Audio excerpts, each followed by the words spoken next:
Assalamualaikum warahmatullahi wabarakatuh.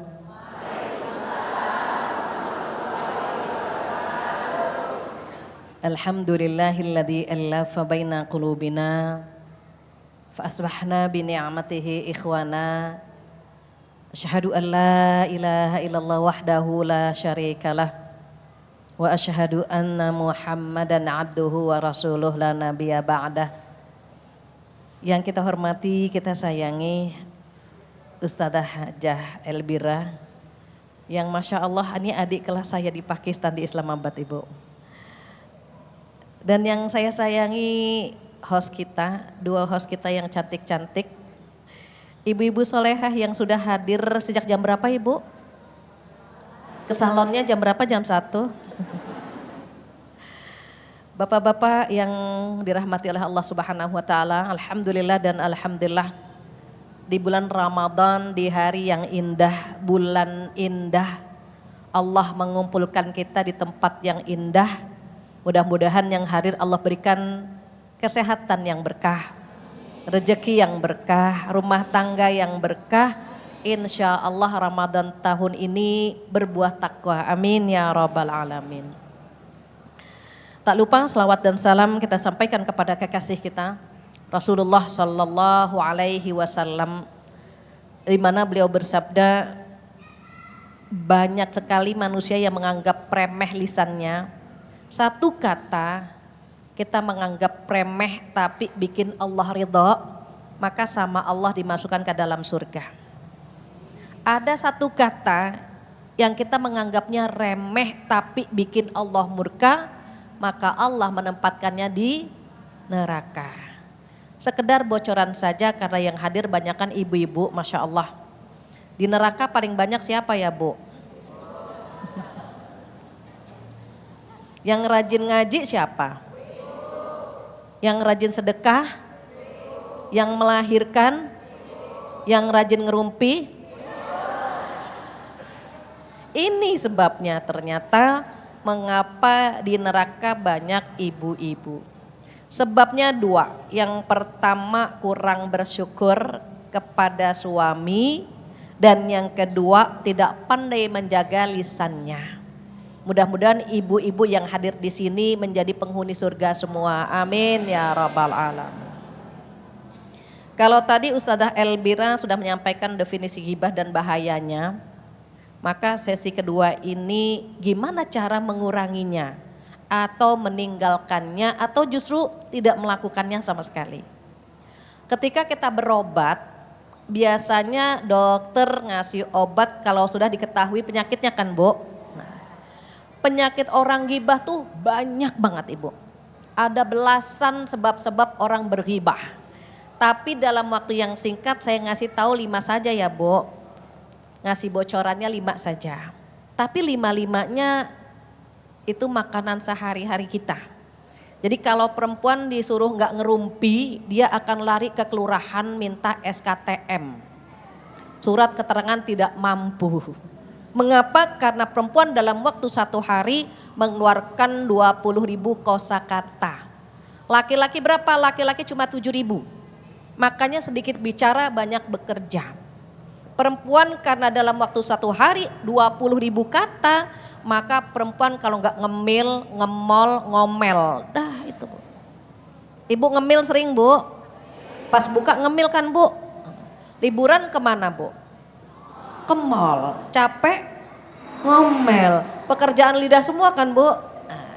Maka ternyata perempuan ketika melakukan ghibah, ghibah itu bahasa gampangnya ngerumpi. Kalau kita membicarakan dia, gitu ya Bu, dianya denger, itu dia marah atau malu. Yang bikin dia malu atau marah itu ghibah. Walaupun yang kita ceritakan yang sebenarnya, karena kalau bukan yang sebenarnya namanya fitnah. Gitu ya Bu. Nah kita lihat sebabnya apa sih ibu-ibu itu suka ngerumpi, di survei nih Bu. Yang pertama yang bikin kita ngerumpi, itu yang pertama paling banyak nih Bu, iseng. Ibu pernah kumpul di tukang sayur enggak? Pernah ya Bu? Perempuan di tukang sayur 5 menit ngerumpi, beli apaan? Biasa masak kangkung, ya Allah ibu sebelah, ya Allah gak pernah belanja. Iseng banget ya Bu, padahal mau belanja, kayak gak belanja gak ada masalah kan Bu. Tapi ternyata karena kita iseng tuh ngerumpi Bu. Kita gak usah ke warung atau ke pasar, kita ke mall yang kerenan dikit. Ke mall ada suami istri lewat Bu, suaminya ganteng, istrinya pas-pasan, dirumpiin juga Bu. Lihat deh, ya Allah suaminya ganteng banget istrinya. Tuh di Rawamangun ada yang begitu Bu, di sini kan enggak ya Bu? Enggak beda apa enggak? Jadi iseng Bu, iseng aja. Kan kalau orang lewat biarkan saja dia lewat. Dia punya suami ganteng biarkan saja itu rezekinya dia gitu kan Bu. Tapi kita iseng kalau enggak komentar. Nanti ada lagi anaknya gemuk gitu ya Bu ya, ibunya kurus. Ya Allah lihat ibunya kesedot sama anaknya, semua dikomentari sama ibu-ibu. Berarti sebabnya apa Bu? Iseng. Yang pertama. Yang kedua sebab orang ngerumpi karena iri. Iri, dengki, dia gak mampu seperti orang tersebut maka dia akan komentar. Ada dalam hatinya panas kalau orang lain dipuji. Masya Allah lihat ibu itu. Taat sama suaminya, selalu cantik di depan suaminya. Kata yang iri apa Bu? Itu pencitraan. Enggak begitu sebenarnya ya, kalau di rumah nih ya saya kasih tahu aja. Nah dibongkar tuh Bu. Sebetulnya dia kalau keluar itu cantik seperti ratu, di rumah kayak pembantu. Malam-malam kayak hantu gitu Bu. Ghibah enggak Bu? Ghibah. Kalau dia dengar kan malu atau marah. Biarkan orang memuji tentang kebaikan dia, kesolehahan dia, biarkan. Tapi kalau orang dengki gak suka tuh Bu dengernya. Ya Bu, ada orang lewat ya Allah mukanya licin banget, cakep banget ya. Itu oplas. Oplas, operasi plastik walaupun bener itu ghibah. Kenapa? Iri melihat kemulusan, keglawiwangan orang lain. Perempuan tuh paling suka dipuji glowing ya Bu ya. Kalau pucet dia malu gitu Bu. Makanya kalau ada yang glowing dia iri. Itu penyakit yang kedua. Yang ketiga apa Bu? Yang ketiga itu karena dia kecewa. Ada yang kecewa, ada yang kecewe. Nah bapak-bapak kecewe biasanya. Ibu-ibu kecewa, bapak-bapak kecewe. Karena kecewa dengan suaminya. Ya Bu, suka ngomongin suami gak Bu? Ibu-ibu kalau ditanya, Bu mau kemana? Mau ke pasar. Cuma nanya ibu mau kemana? Jawabnya mau ke pasar. Kan barang-barang sekarang mahal. Mana tahu sendiri kan suami kalau ngasih ya Allah. Saya nggak nanya itunya Bu. Saya cuma nanya mau ke mana. Tapi jawabannya Bu panjang, kali lebar, kali dalam ya Bu ya. Sampai pembahasan uang yang diberikan suami dibocorin. Saya nggak nanya itu. Kenapa? Karena ada rasa kecewa. Kadang-kadang atasan kecewa sama bawahan, ya Bu. Bawahan kecewa sama atasan, majikan ngomongin pembantu di pojok sana, pembantu ngomongin majikannya di pojok situ. Kenapa? Kecewa semuanya. Maka sebab yang ketiga karena kecewa. Yang keempat apa? Yang keempat prihatin. Orang prihatin bisa ngerumpi? Bisa. Kita jenguk orang sakit, ya Bu.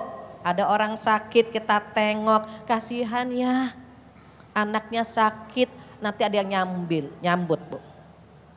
Ya wajar sakit orang rumahnya lembab, mana gak ada ventilasinya, mana tuh ya Bu ya. Prihatin saja bisa ngerumpi. Apalagi dalam kondisi normal, ini paling banyak Bu. Terus yang kelima apa? Nah ini, biar dianggap gaul, dia ikut nimbrung padahal dia gak tahu. Jadi biar dianggap gaul Bu, kalau ketemu ibu-ibu di mana, di masjid, di PKK. Assalamualaikum ibu-ibu, tahu nggak kabar yang terbaru hari ini? Gitu. Nggak tahu ada kabar apa? Nih ya kumpul semua ibu-ibunya nurut lagi suruh kumpul. Mulai ngerumpi dan seterusnya. Maka kalau kita tahu sebabnya, kita akan cari tahu solusinya.